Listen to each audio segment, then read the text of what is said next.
What's going on, everybody? I'm Angelo Gingerelli, strength and conditioning coach at Seton Hall University, and author of the next 4 years, Compete, Win, and Thrive in College Athletics. And in this video, we're going to talk about the training principles addressed in the book, and I've seen success with training 2 decades of freshmen on our campus at Seton Hall. So the first thing I want to address is work capacity. We're going to do more work than we've ever done before in probably a shorter period of time.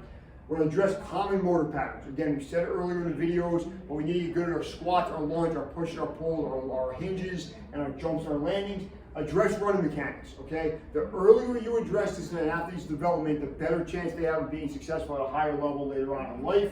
We want to look at jumping and landing mechanics, okay? So we see a ton of injuries happening, particularly the landing after a person gets high off the ground and lands awkwardly, ankle, hip, knee, whatever it might be.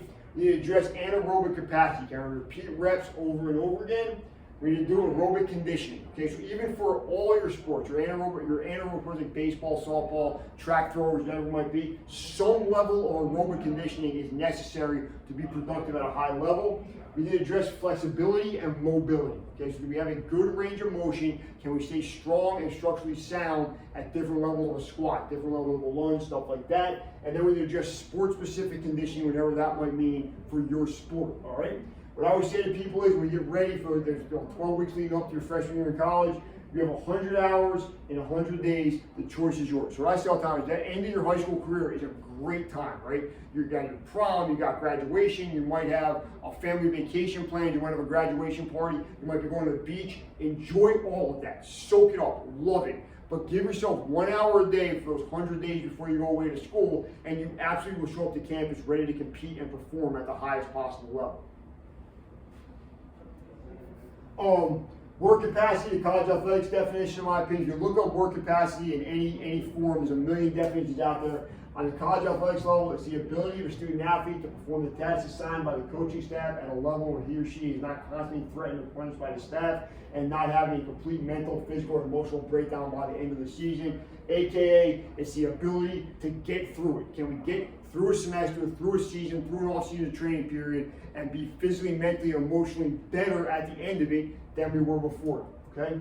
The fitness industry in general has really pumped the message of quality over quantity, and that's completely understandable, right? 50 good squats is better than 500 bad squats. Everybody knows that. In the college athletics world, we need quality and we need quantity. We need 500 good squats every day we're asking to do squats, whatever it might be, but we need quality and quantity across the board. Ways to increase work capacity, we can increase intensity, okay? We can put more weight on the bar, pick up heavier dumbbells, throw heavier med balls. We can increase volume. We can do more sets per rep, more sets per workout. We can decrease time between sets or exercise, right? So we see a lot of times people go to the gym for 3 hours and 2.5 hours of looking at their phone. Can we go from set to set and be productive set to set? Decrease time between training sessions. A lot of high school kids go to the gym on, let's say, Monday and Thursday. They have 2 days of recovery. The college level, that's a day and a half tops. So can we go to the gym on Monday, Tuesday, Wednesday, and Thursday and be ready for that? We need max effort on every rep. Everything we do in the weight room is important, it has to be productive.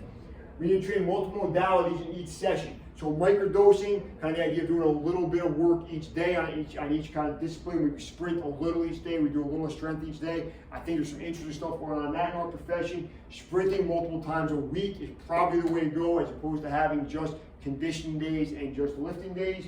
Multiple sessions per day, okay? So at the high school level, a lot of kids will lift on the days they don't practice. At the college level, we might lift, practice, have skill work, and then maybe have some extra work on top of that in any given day, so be ready for that. And then we need multiple max effort days per week. We can't go hard on Monday and recover until Thursday or Friday. We gotta be ready to go on Monday, Tuesday, Wednesday, Thursday, and Friday. On the strength side of things, just keeping it really basic. Weeks 1 through 4, we're going to learn the basic exercises. We're going to improve our range of motion, and they're going to improve posture and body positioning. Weeks 5 through 8, we're going to introduce supersets. We're going to increase intensity of all exercises. We're going to start testing individual limits and really start to push ourselves a little bit, maybe some sets to failure, some AMRAP stuff like that. And then on weeks 8 through 12, we're going to introduce some power exercises in our contrast sets. We're going to do some movement, speed, and efficiency and focus on that. You're going to prepare for college strength and conditioning setting, whatever that might be at the college you are going to. There's a kind of look at the workouts in the book, quick look at that, but again, it's 1 or 2 big exercises a day and a circuit to get us started, and that's going to get a little more complicated, a little more demanding as we go through the workouts. Conditioning, we're going to keep it old school. So we're going to go day 1, speed development of each week. So we'll work on starts, acceleration, and sprint mechanics. Day 2 is our conditioning, right? Our longer stuff, the aerobic side of things, and our metabolic efficiency and work capacity. And then day 3, prepare for specific conditioning tests or general long pack cardio if you're not getting ready for specific tests. What I say all the time is, if you know you have to run a 6-minute mile on September 1st, and it takes you 9 minutes on June 1st, doesn't mean you can't do it. It means you got 3 months to figure it out. Do an honest self-assessment and figure out what's necessary, and use the principles in the book the next 4 years and whatever else you have access to be ready for day 1 on campus. And there's an example of a conditioning program from the book. Again, day 1 is going to be our straight ahead speed. Day 2 is going to be our more conditioning stuff, and day 3 is our kind of conditioning test specific conditioning. I left agility out of it purposely because I feel like there's so many different ways to address agility. Having one kind of blanket statement for that wasn't super valuable for most people, but having the idea of just go to campus in shape and then kind of take on your agility stuff the way your strength coaches there want you to do it is probably a better option for most prospective student athletes.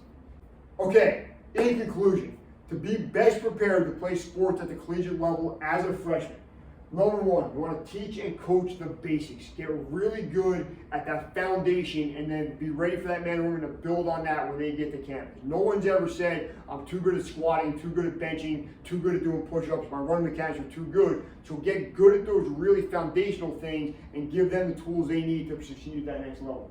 Number 2, build a strong foundation. Get really good at the bare minimum basics and be ready to build on those. Number 3, increase work capacity. Get ready to work as hard as you possibly can, multiple days in a row, 5-6 times per week, and dealing with 4 or 5 hours of sports-related activity every day.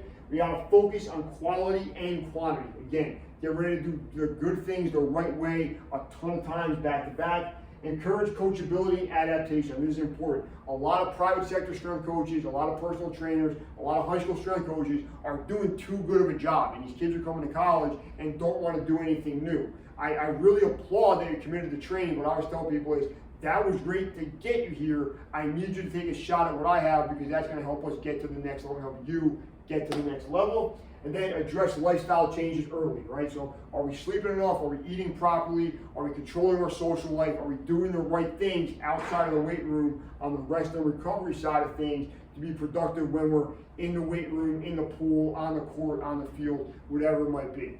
So to wrap this up, my name is Angelo Gingerelli. My contact info is right there. The book, The Next 4 Years, is available now on Amazon. And any questions you have, feel free to give me a call or an email, angelogingerelli@gmail.com. And we'll see you out there. Let's get ready to crush the next 4 years together.